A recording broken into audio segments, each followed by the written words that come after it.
Hi అండి, నమస్తే. నేను మీ భార్గవి. వెల్కమ్ బ్యాక్ టు అమ్మ చేతి వంట. ఈరోజు వీడియోలో హోటల్ స్టైల్లో ఎగ్ గ్రేవీ కర్రీని ఎలా చేసుకోవచ్చో చూపిస్తున్నాను. ఒక్కసారి ఈ గ్రేవీ కర్రీ ఇంట్లో ట్రై చేస్తే ప్రతిసారి ఇలాగే చేసుకోవాలనిపిస్తుంది. మీ ఫ్యామిలీ మెంబర్స్ అందరూ కూడా ఈ కర్రీకి ఫ్యాన్స్ అయిపోవడం పక్కా. అండ్ చేయడానికి కూడా ఎక్కువ కష్టపడాల్సిన పని లేదు. చాలా సింపుల్గా, ఈజీగా 2-3 స్టెప్స్లో తయారు చేసేసుకోవచ్చు. అన్నంలోకైనా, చపాతీలోకైనా లేదా బిర్యానీ, ఇలా ఎందులోకైనా కూడా సూపర్ టేస్టీగా కుదురుతుందండి. మా ఇంట్లో ఎగ్స్తో చేసుకునే రెగ్యులర్ రెసిపీస్లో ఇదొకటి అనమాట.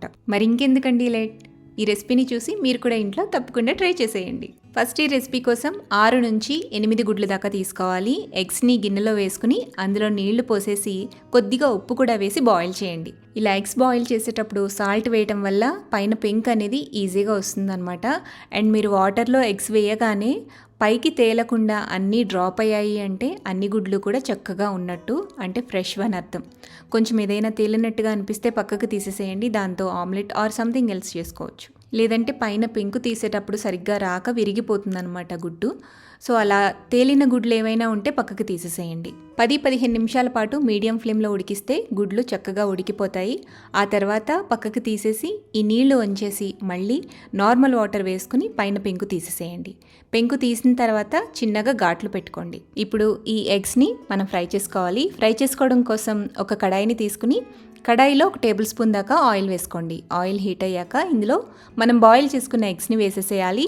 ఇందులోనే కొద్దిగా పసుపు, అలాగే ఉప్పు, కొద్దిగా కారం, వీటిని వేసి లో టు మీడియం ఫ్లేమ్లో మంటని అడ్జస్ట్ చేసుకుంటూ ఫ్రై చేసుకోండి. ఇలా ఎగ్స్ని వేయించుకున్న తర్వాత వీటిని ఒక ప్లేట్లోకి తీసేసుకోవాలి. నెక్స్ట్ ఇప్పుడు ఈ ఎగ్ గ్రేవీ కర్రీ కోసం కావాల్సిన మసాలాలు తయారు చేసుకుందాం. దానికోసం ఒక మిక్సీ జార్ తీసుకోండి. ఇందులోకి 1/3 కప్పు దాకా ఫ్రైడ్ ఆనియన్స్ వేసుకోవాలి. ఈ రెసిపీ కోసం fried onions must and should అనమాట. మనం ఇంట్లోనే ఫ్రైడ్ ఆనియన్స్ని ఎలా తయారు చేసుకోవచ్చు అనేది వీడియో ఆల్రెడీ చేశానండి. ఇన్ కేస్ మీరు చూడకపోయింటే డిస్క్రిప్షన్ బాక్స్లో లింక్ ఇస్తాను.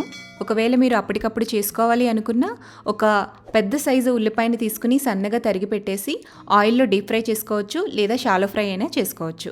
అలా ఫ్రై చేసుకున్న ఉల్లిపాయల్ని మిక్సీ జార్లో వేసుకోవాలి. అండ్ వీటితో పాటుగా 2 టేబుల్ స్పూన్ల దాకా జీడిపప్పు పలుకులు, అలాగే చిన్నవైతే 2, పెద్ద సైజులో ఉండే టమాటా అయితే 1, ఇలా ముక్కలుగా చేసుకుని వేసేసుకోండి. వీటన్నిటినీ కూడా అవసరమైతే కొంచెం నీళ్లు వేసుకుని ఫైన్ పేస్ట్లా గ్రైండ్ చేసుకోండి.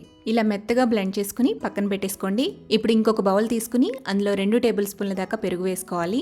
ఈ పెరుగులో రుచికి తగినంత ఉప్పు వేసుకోవాలి. ఒక 1/2 టీ స్పూన్ దాకా పసుపు, 2 లేదా 2.5 టీ స్పూన్ల దాకా కారం, 1 టీ స్పూన్ దాకా ధనియాల పొడి, 1/2 టీ స్పూన్ దాకా జీలకర్ర పొడి, అలాగే 1 టీ స్పూన్ దాకా గరం మసాలా పౌడర్. ఇది home made garam masala powder అండి. రెసిపీ తెలుసుకోవాలి అనుకుంటే డిస్క్రిప్షన్ బాక్స్లో లింక్ చెక్ చేయండి. ఇవన్నీ వేసిన తర్వాత బాగా మిక్స్ చేసుకోండి. కొద్దిగా నీళ్లు కూడా వేసేసి ఈ కన్సిస్టెన్సీలో తయారు చేసుకోవాలి. ఇప్పుడు మనం ఇందాక ఎగ్స్ ఫ్రై చేసిన ప్యాన్ని స్టవ్ మీద పెట్టుకుని అందులో మరొక 2-3 టేబుల్ స్పూన్ల దాకా ఆయిల్ వేసుకోవాలి. ఆయిల్ హీట్ అయ్యాక 1 టీ స్పూన్ దాకా జీలకర్ర, కొద్దిగా హోల్ గరం మసాలా, 2 చీల్చుకున్న పచ్చిమిర్చి, 2 రెమ్మల కరివేపాకు, అలాగే 1 టీ స్పూన్ దాకా అల్లం వెల్లుల్లి పేస్ట్ కూడా వేసేసి వీటన్నిటిని కూడా మంచిగా వేయించుకోవాలి.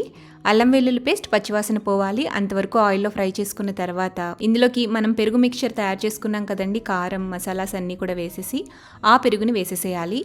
ఆయిల్ తేలేంత వరకు కూడా పెరుగుని ఆయిల్లో ఫ్రై చేసుకోవాలి. ఇప్పుడు ఇందులోకి ఆనియన్ టమాటా పేస్ట్ని కూడా వేసేసి మధ్య మధ్యలో కదుపుకుంటూ మూత పెట్టుకుంటూ మంచిగా ఈ గ్రేవీని బాగా ఆయిల్లో ఉడికించుకోవాలన్నమాట.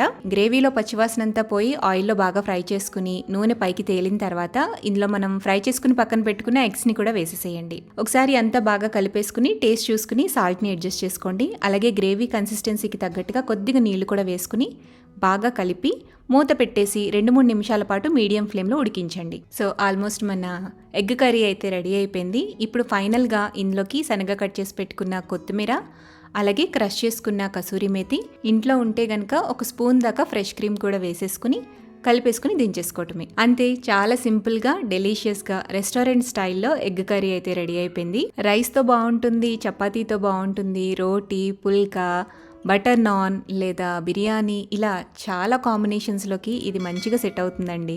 డెఫినెట్గా మీరు కూడా ఇంట్లో ఈ రెసిపీని ట్రై చేయండి. ట్రై చేసి టేస్ట్ చేసిన తర్వాత మీ ఫీడ్బ్యాక్ని నాతో షేర్ చేయడం మర్చిపోవద్దు. వీడియో నచ్చితే లైక్ చేయండి, మీ ఫ్రెండ్స్కి, రిలేటివ్స్కి షేర్ చేయండి. మరిన్ని టేస్టీ, సింపుల్, క్విక్ రెసిపీస్ కోసం అమ్మ చేతి వంట ఛానల్ని సబ్స్క్రైబ్ చేయండి.